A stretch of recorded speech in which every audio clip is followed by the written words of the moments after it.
Hey, Husker fans, welcome to the Husker Big Red YouTube channel and anybody joining us on Facebook and YouTube.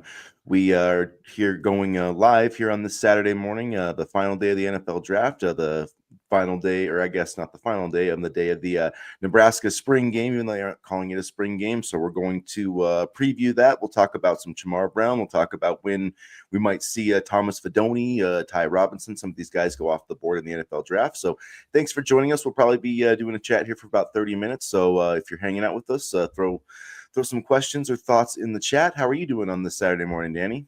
I'm tired. The NFL draft takes a lot out of you as a writer because you have to write all these articles, and I'm lucky I don't have to cover Michigan where I have to write tons more articles, and Nebraska hasn't been selected yet because my hands need a break, to be honest with you. My hands need a break, but been a busy weekend, but a fun weekend, and I'm excited for what's in store today, even if we may only see snippets here and there. Yeah, it has been. It's been an interesting NFL draft. I think today will be exciting for fans. It's kind of interesting that Nebraska, decided not to have the spring game, and now they basically are having a spring game, but not calling it one. So, maybe just I don't know, have a spring game. But at any rate, before we get into all that, if you haven't hit the like button and the subscribe button, if you haven't done that already, please do that. And like I said, get into the comments section. Let us know what you think or any questions that you'd like us to answer, topics to discuss. But yeah, the spring game today, we can get to CharMar Brown here in a second. But it's Husker games today. So you got the volleyball match tonight. We've got, like I said, the spring game. It's going to be a scrimmage of essentially, the bottom half of the roster, and they're going to be going at it. It's not going to be the two deep guys, but still going to be 4 quarters of football. I think Matt Rule said maybe about 60 plays. So it's going to be, I think it'll be interesting. I think we'll get to learn some things, and I'm sure we'll still see some snippets of videos and stuff from guys that are out there at the practice today. So is there anybody that you kind of have your eye on this morning? And let's see, also good morning, James from Kansas. Go Big Red. Well, I'm looking at kind of the running back position, guys like Quentin Ives, Mickey Nelson, just to see what is there for depth at the running back position. Obviously, the coaching staff feels confident in what they have, and even as CharMar Brown is visiting, they've talked these guys up highly over the course of the spring. And, I'm looking to see, maybe we'll see a little bit of TJ Lateef. And I've seen all the clips of him over the course of spring practices, and he's looked pretty good. And that's the guy that I believe is going to take over after Dylan leaves. So the more reps he can get and the more, chances we get to see him, the better. So I'm kind of, I guess, looking at TJ Lateef this afternoon and seeing what he can do. And Nebraska, for the first time in quite a while, seems to have a plan at the quarterback position. And they have a plan at the quarterback position post Raiola. I mean, they never really had a solid plan. If Adrian Martinez went down, they always had, I hate to mention names, but Luke McCaffrey, who's now a wide receiver in the NFL. So they never really had a solid succession plan. Now they do, and I think TJ Lateef is going to be a big part of it. Well, they had a plan. It just didn't work out. Like you said, Luke McCaffrey was the plan, and he didn't work out. Just like, unfortunately, Adrian Martinez didn't work out. But yeah, I think TJ Lateef and Marco Stavalia are 2 guys I'll be watching on Saturday. Quinn Clark. I'm not sure if Ives and Nelson are going to play, to be honest. I don't think Ives would. I don't think anybody on the 2 deep is. So maybe Nelson, but Nelson. I'd be surprised if Ives seems like more Connor Booth, Jamarian Parker, some of those guys. Although I don't know how healthy Jamarian Parker is, but Quinn Clark would be a name I would watch at wide receiver. Some of the offensive linemen, I think it would be interesting to know who will play in this game, because I think, if you're playing in this game, probably not a great chance you're going to be starting, unless you really use this game as kind of like a springboard going into the fall. So I do think there is a chance for that, and things change a lot from the spring to the fall. So just because the depth chart is what it is right now doesn't mean that's what it's going to look like in the fall. But it is a kind of a final chance for players to leave an impression on coaches, and a lot of important recruits on campus today too. So that's probably even more important than anything that's going to be happening on the field. I don't think anything that happens on the field today is going to really change much in terms of this roster moving forward. Yeah, there's a ton of visitors today. I'm actually surprised that they were able to get so many. I know Trey Taylor's there, obviously. You have a couple of defenders from Oklahoma there. So this is a big recruiting weekend. And again, I know we were worried about not having the spring game technically and how it would impact recruiting, but there's still a lot of guys showing up today to check out Nebraska. Yeah, for sure. And Trey Taylor, obviously the most important one there. He wasn't expected to visit this weekend. So he posted on Thursday that he'll be visiting for the spring game, which is significant because he's got a commitment decision coming up on Thursday. And I was just since looking at the that's calendar. Yep, Thursday. Yeah, so since that's happened, he has been projected to the Huskers by Brian Munson of Husker Online. Not a ton of confidence. I think 55 or 50, so not like way high up there on the confidence scale. LSU still in the mix, a bunch of other schools, but I think if this visit goes well, I think Nebraska probably going to get a commitment from Trey Taylor, which would be huge going forward. He's Yeah. ranked very similarly to Dylan Raiola. He's not quite a 5-star. They finally have 24/7 finally released their 2027 rankings. So in the composite rankings, he's 35th overall in the 2027 class, and he's the third ranked quarterback. So 6'3", 185 pounds, and that's essentially around where Dylan was ranked, in the final rankings. So this would be right along those lines. It would actually even be better because Dylan got here so late. Nebraska wasn't able to capitalize on him being part of the class, from a recruiting perspective. Whereas Trey Taylor would be their first 2027 commitment, and he would have, an entire year to essentially peer recruit. Now you'd have to hold on to his commitment for a year, which is going to be difficult to do. But this is when you want to get quarterbacks. This is when good programs land elite quarterbacks. It's not, right before. And so this would be a massive get, and this would set the stage also for, a really stellar 2027 recruiting class, I think. Absolutely. And when you look at some of the names and offers and visits that are, happening in June, for example, this 2027 class has a chance to be another good one. So, Trey Taylor, you talk about plans after Dylan Raiola and the post Raiola Huskers. that's not a bad plan, post Raiola. And then, of course, you have Dayton. And so this quarterback room would be in business if they landed Taylor. I think it's in business already, but Taylor would just be another solid addition. Yeah, for sure. That would make sure there'd be a great succession, with quarterbacks. So James Rowetz Jr. So hopefully I didn't mispronounce your name like I do so many other players that get fans so mad at me. But Just don't mispronounce my name, or else I'd have to quit this. yeah, what do you think the NFL draft so far? What are some of your thoughts? I guess it could be Nebraska, non-Nebraska. What do you think, Danny? What about Shadur Sanders, man? That's crazy, kind of. I have a lot of thoughts on Shadur Sanders. One, and this is just my thoughts. This isn't, any reports or anything like that. I have a feeling Dion might have ruffled some feathers, and now now NFL teams are trying to teach the younger Sanders a lesson. I mean, I think he's a really good quarterback, and I was talking to some people last night, and he's a really good quarterback, but he's a traditional pocket passer. And, that's what multiple people told me and called him last night. And, that doesn't really fly in the NFL anymore. And so when you combine his play style with his dad and the fact that he wasn't overly impressive in big games, I mean, I love Nebraska, but you look at what Nebraska did to him and they completely shut him down. And we went to the Pinstripe Bowl. So, I mean, I think I think there's a multitude of factors about why he wasn't drafted. People want to make it about race, but Cam Ward was the number 1 overall pick. And so, I'm honestly surprised that he fell this far. I kind of understood, okay, maybe him falling out of the first round. And stuff like that. But when you have former 20-year senior Dylan Gabriel getting drafted, and then you have an unfinished product like Jalen Milroe, who I think could be really good if he can just refine his skills a little bit more, that made me scratch my head a little bit. And so I'm just wondering if he'll get drafted today. there could be a possibility that he doesn't get drafted at all, although I don't think that will happen. But, I think for teams, if they wanted to send a message to him about being humble, they did their job. They did their job. And, as a Nebraska fan, it was kind of funny the first couple, rounds to kind of see him humbled a little bit.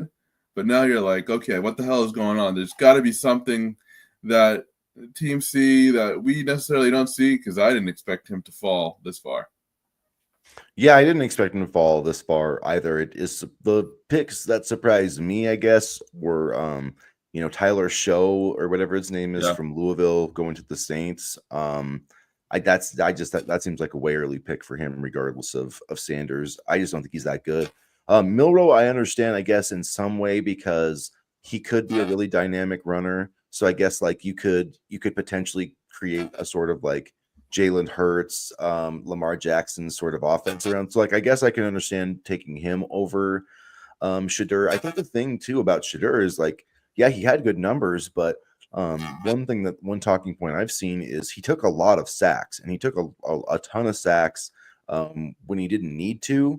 Just apparently, based on different stats that I've read. So, that is one thing. And all the other stuff, he apparently didn't interview well. I don't believe it has anything to do with race. Like you said, Cam Ward went number 1, Jaden Daniels was number 2 last year. Like I think that NFL teams, I think they would draft a purple person if they thought he was the best player to win. I just don't think that they care. Right. They know, like, their job isn't, the NFL owners don't care about what the team looks like. They don't care about having a white quarterback. They care about where they sit in the standings at the end of the year, And so if they really thought Shedeur Sanders was the best player in the draft, he would have been drafted number 1. They don't think that. They see flaws in his game, and I think the hype and all the stuff that goes along with, like, it's one thing to draft a quarterback in the second or third round that's going to develop, but is Shedeur Sanders really going to sit behind like a Geno Smith and develop and be that guy? Or is Dion going to be, this whole persona, and, they're going to be making their entire YouTube series and, make it a huge controversy and trying to stir up the fan base, because that is something that NFL teams don't want. And so, in some levels, I do think that part of it is their own undoing. And I mean, come on, retiring the jersey at Colorado, I don't think that helped his cause. No. I really don't think that helped his cause. I think that showed, like, I mean, come on, this guy's number should not be retired anywhere. You're 13-12 as a starter. I mean, you had 2 good seasons, but like, come on, how is Joel Klatt not sickened by that? I mean, he had his little comment about Nebraska. It's like, well, at least we're not retiring numbers for literally Adrian Martinez. Like, essentially, outside of not getting to a bowl game, Adrian Martinez and Shedeur Sanders had essentially the same career. And we aren't retiring his number. Like, it's just a joke. It's an embarrassment. Like, every Colorado Buffalo fan should be embarrassed that Shedeur Sanders' number is up there now. If you think about that has been a great program and a great rival for Nebraska. Like, I have a lot of respect for, like, guys like Cordell Stewart. Come on. Like, this guy is such a better college quarterback than Shedeur Sanders. Like, it is an absolute joke to even mention Shedeur Sanders in the same sentence as Cordell Stewart in terms of like great Colorado quarterbacks. Yet who's got their name up there? Shedeur Sanders. And I do think that some of that persona and some of that like whatever you want with Dion, I think that is the reason why he's still sitting on the board right now. And it's that, and he's just not that good. The hype does not meet. Mel Kiper can say what he wants, but Mel Kiper is not always right. So actually, great point. Can I just talk about the fact that he spent about basically the whole show talking about why Sanders is not drafted, and had a little hissy fit and took away from the rest of the draft picks on their night? I mean, come on, give me a break. I understand, Sanders in ESPN drives ratings, but to have a hissy fit over one draft pick and skip all over the other, even when Cam Ward was getting drafted, like, they didn't show, they showed about like this much of Cam Ward highlights and immediately went to Sanders. So in that respect, the coverage was an absolute joke. And ESPN and Mel Kiper should be ashamed. Yeah, and so just going back on my other point, I decided to look this up, Colorado retired numbers, and Cordell Stewart does not have his number retired, but Shedeur Sanders does. So that's an embarrassment. Every single Colorado fan, every Colorado fan should be enraged by that. Joel Klatt, instead of wasting time talking about how Nebraska's fallen off the board, maybe you should talk about how one of the best quarterbacks in the history of your program doesn't have his name retired, but this absolute clown, Shedeur Sanders, does because his daddy was the head coach. What a joke. What an absolute joke. I mean, you want to talk about some of the embarrassing things that Scott Frost did. At least he didn't make sure he got his kid's name up on the Ring of Honor because he didn't do anything. Like, it's just like that is one of the most embarrassing things like in the history of college sports, honestly, that Shedeur Sanders that has his name retired. Like, just unbelievable. And one of the best things that Scott Frost did this week just received a contract extension with the Philadelphia Eagles. So there you go. I mean, I was not a fan of Scott Frost at the end, but I got to give him props for recognizing talent in Cam Jurgens and making and having him make that switch. And it should be pointed out with the whole Xavier Watts thing, because that's how this got started with Joel Klatt. And I like Joel Klatt. I do. I think he's the best. Yeah, I do too. think he's the best analyst in college football, but he decided for some reason, and I know it's because he's a Colorado guy, and he's still mad that he couldn't beat Nebraska when he was the quarterback there. But he said, oh, Xavier Watts from Omaha and was drafted by Notre Dame, and that, this is a sign that why Nebraska hasn't been good for 2 decades. And he's not 100% wrong. Nebraska hasn't, been able to get as many good players from Omaha. But at the same time, like Xavier Watts wanted to play receiver at Nebraska. Scott Frost wanted him to be a defensive back. Guess where he got drafted from Notre Dame as a defensive back. So it's like there's a lot of other dynamics that go into each recruitment. And I just thought that was kind of I thought that was kind of cheap by Joel Klatt to do that. And what he said. He's not wrong. I mean, truthfully, he's really not wrong. And you know what that tells me is that Scott Frost was actually pretty good at kind of putting players where they needed to go. He just couldn't put all the other stuff together. So, I mean, that's interesting. And, I'm just looking, one of the surprise picks to me, and I know you're a Michigan guy and all that, but Colston Loveland to the Bears at 10, I feel I don't know about that one. They already drafted a ton of offensive weapons. So that was interesting to me, but I did like the Kenneth Grant to Miami pick for the Dolphins a lot more. The Dolphins needed a strong, solid defensive tackle, and I think Grant was a great fit. Yeah, I was hoping Grant would slide to Green Bay, because I think he's going to be really good. But yeah, Colston Loveland, I think is going to be. I'm actually worried about that pick as a Packers fan because I look at what Ben Johnson, was able to do the last 2 years with Sam Laporta, and Colston Loveland is better than Sam Laporta. Like, it's not even a debate. Like, he is so much. He's a better athlete. He's a better receiver. Like, he just is. And that, like, if the Bears wouldn't have taken him, like, he would have. Like, the idea that Tyler Warren was going to go ahead of him to me was just shocking. Like, that guy's not as good a receiver as Colston Loveland. So. It is early for a tight end, but that dude's special. I mean, he really is. He as a freshman caught a 45-yard touchdown against Ohio State. Like, and even last year when they had like the worst quarterback situation in like the history of college football, like they basically had throwing numbers of a Naval Academy. He still had 3 games last year with at least 8 receptions and at least 90 yards. So even like with the worst quarterbacks ever throwing him the ball, he still was producing. So Colston Loveland, he's going to be a stud. And I think Kenneth Grant's going to be good for the Dolphins, but I do think that the Patriots have done a spectacular job in this draft. I know you got your questions about it's Will Campbell, right? That's his name. Yeah, Will Campbell. And but I think he's going to be a stud. I told you he's the second coming of Matt Light. Hopefully the Patriots got their second Tom Brady.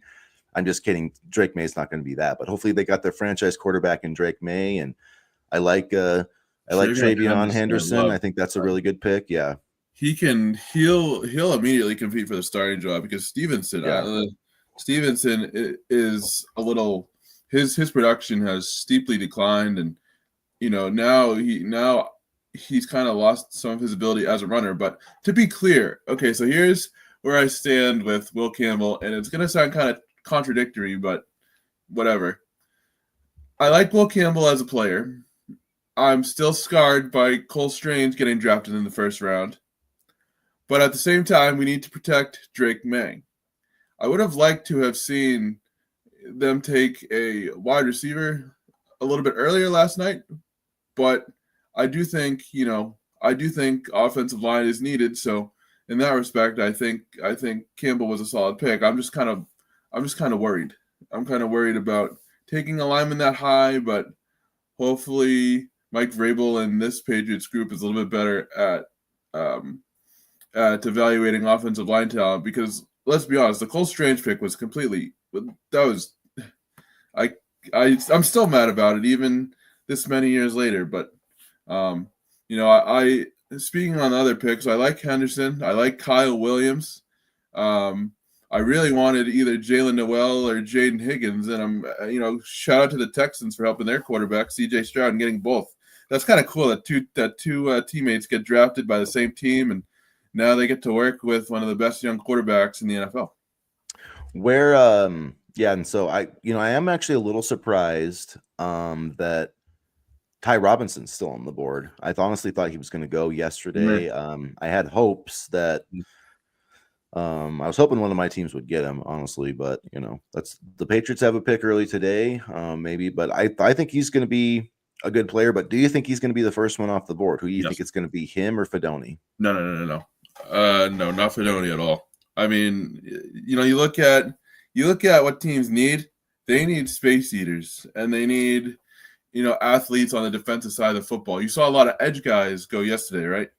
And teams, the Philadelphia Eagles kind of built a blueprint for other teams to follow. And actually, Elliot Wolf, the executive vice president of player personnel for the Patriots, kind of talked about this in his pre-draft interview, or his combine interviews. Excuse me. He said that they wanted to focus on the offensive and defensive lines because they saw what the Philadelphia Eagles did, and they kind of wanted to emulate that. And what did the Eagles have? Solid trench play, good offensive line, pretty good quarterback, and weapons around him. So I think when you look at the defensive tackle position as a whole, I mean, you saw what the Dolphins did with selecting, Kenneth Grant, and you saw guys like Shamar Stewart and other edge rushers come off the board.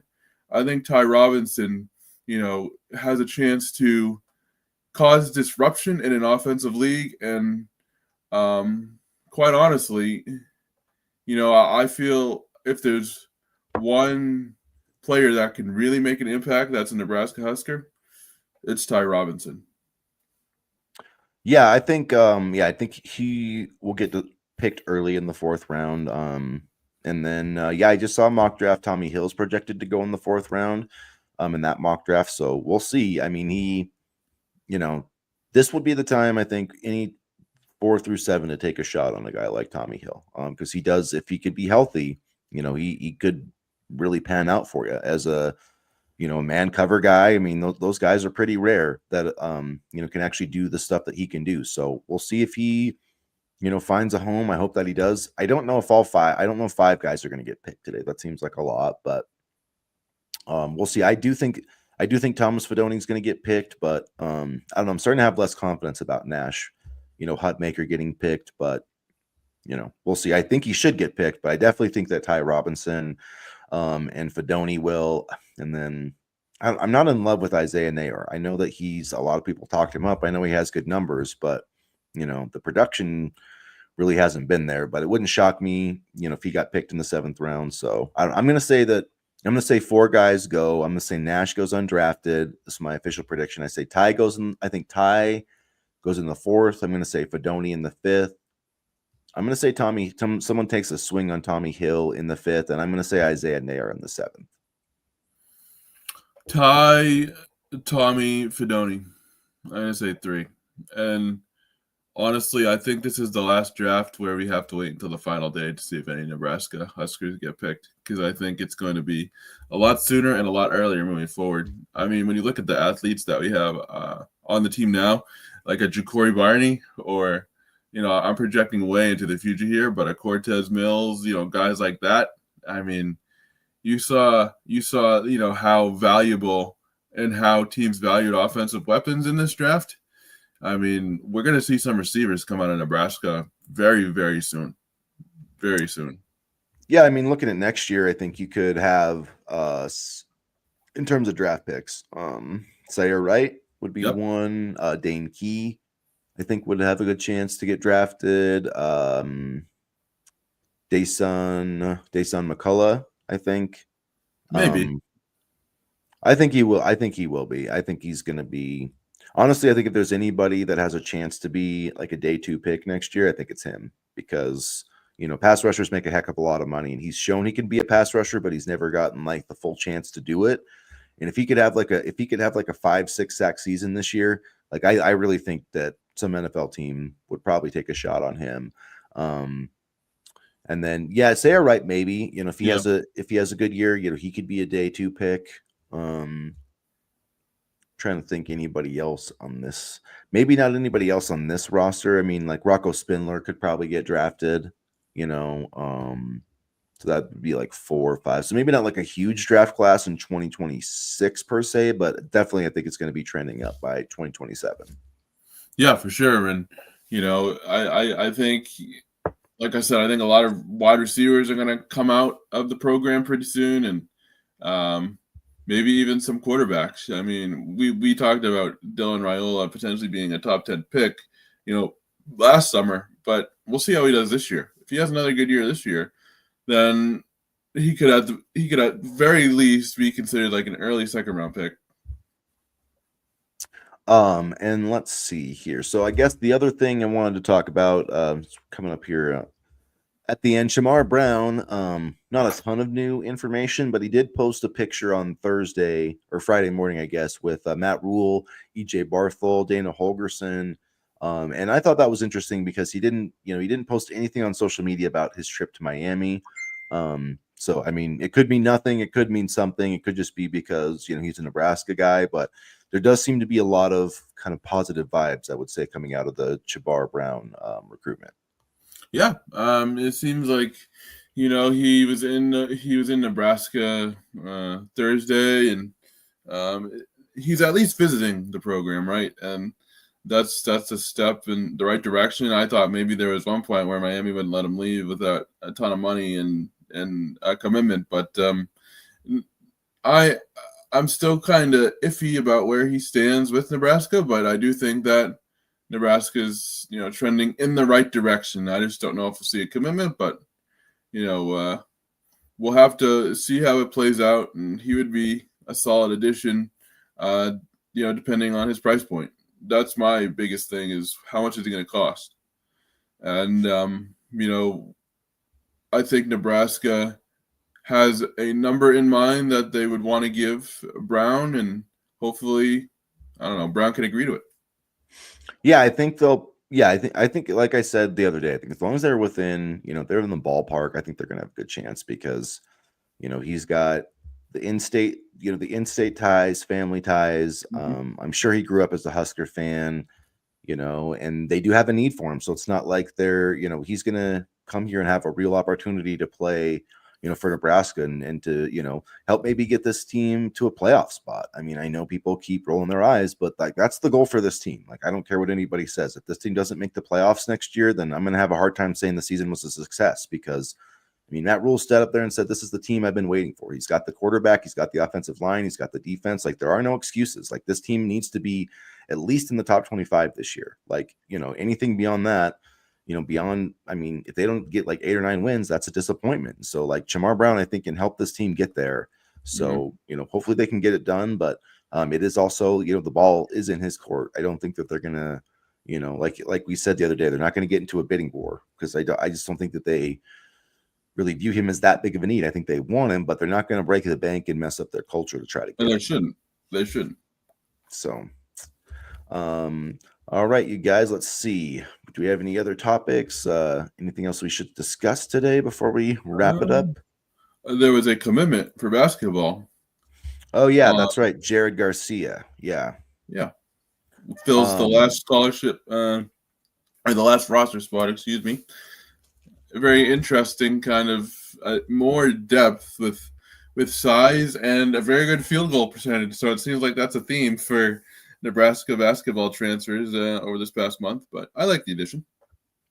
Yeah, I think that he has some good upside. He played only 17 games last year. He came off the bench, played 17 minutes a game. So I think that's a good thing. He's 6'9", and like I said before, you are who you can guard in basketball. And Nebraska needed somebody else who can guard fours because, they had Berkey, and that's, like Rink Mass can do it. But, if Frank Mass is guarding like, a 6'8" athletic forward, that's going to be a tough matchup for him. And, Oogie is like more of a true center. So I mean, like those guys could do it, but that's going to be tough matchups. So I really think that this is about not only having another guy offensively who can play well, but just another four that can guard guys like a Jamison Battle, like, or somebody like that who can more the stretch four types. And he's back familiar, isn't he, Jamison Battle?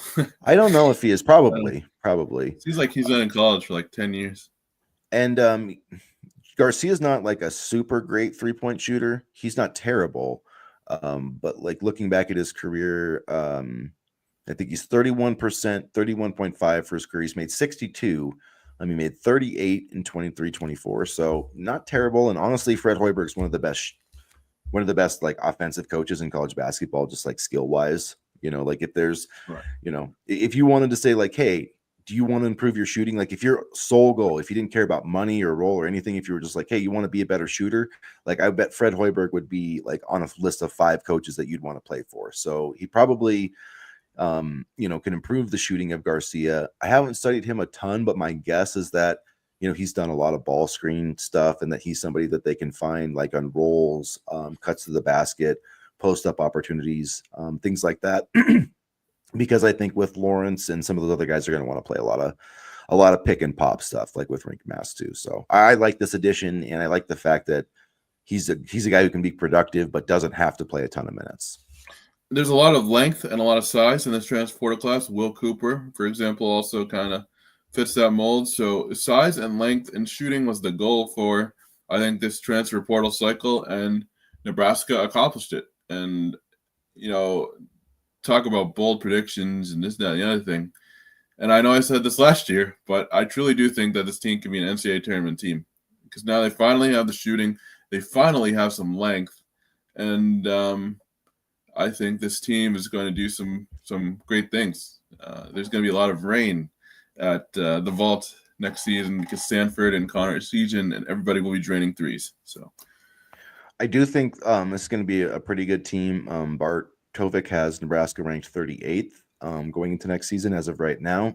So definitely a team that can make the NCAA tournament. One thing that's going to be interesting is, it's been a pattern. It's been what this program has been, but there's 7 seniors on this team right now. Almost a lot of these guys who've transferred in are seniors: Garcia, Kendall Blue, Oogie. So Will Cooper is a sophomore, so he'll be around. Price Sanford has a couple of years, but you're going to see a lot of turnover after this season again. So that's just kind of how it's going to be for Nebraska basketball, I think. I mean, it's what Fred does, right? He just builds rosters every year. So, I mean, if it was another coach, I'd be worried. But, Fred, I'll say 2 years ago, did a really good job of taking a roster, building it, and then making the NCAA tournament. Last year was a bit of a disappointment. But if there's one thing Fred does, it's build rosters. He doesn't really recruit a ton. So ordinarily that would make me a little nervous about so many seniors and the turnover, but I mean, this is right in Fred's wheelhouse. Yeah, for sure. It makes it hard every year when you have to do that, but that's college basketball. It's not. It used to be more of a Fred Hoiberg thing, and now it's just a college basketball thing. So, you want. The numbers show you want as few transfers as possible, like the teams that win. So it would be nice if they could get down to like 5, like 5 transfers instead of like 7. But, it is what it is. So, hopefully we get some snippets from the spring game today. I'm sure we will. Volleyball's taking on Kansas tonight, so that'll be fun. The Nebraska softball team is on the Big Ten Network against Washington today. Baseball continues to be a disappointment, so I've just switched my focus over to softball. So baseball was so fun last summer. It doesn't look like that's going to be the case this summer. But yeah, they're taking the basketball route of like, are they or aren't they going to make the Big Ten tournament? So that'll be the discussion point, I think. Yeah, they're also taking the route of, hey, let's have writers have nothing to write about, nothing exciting to write about when we're supposed to make them excited. And so. But softball, like I said, softball's rolling, and Danny Busboom Kelly makes her debut tonight against Kansas. So lots of stuff happening. And we'll be back on Monday to recap it all. So thanks for everybody who's watched on the live stream. If you're catching the replay, please hit the like button, hit the subscribe button. Thanks for watching. And as always, go Big Red. Go Big Red.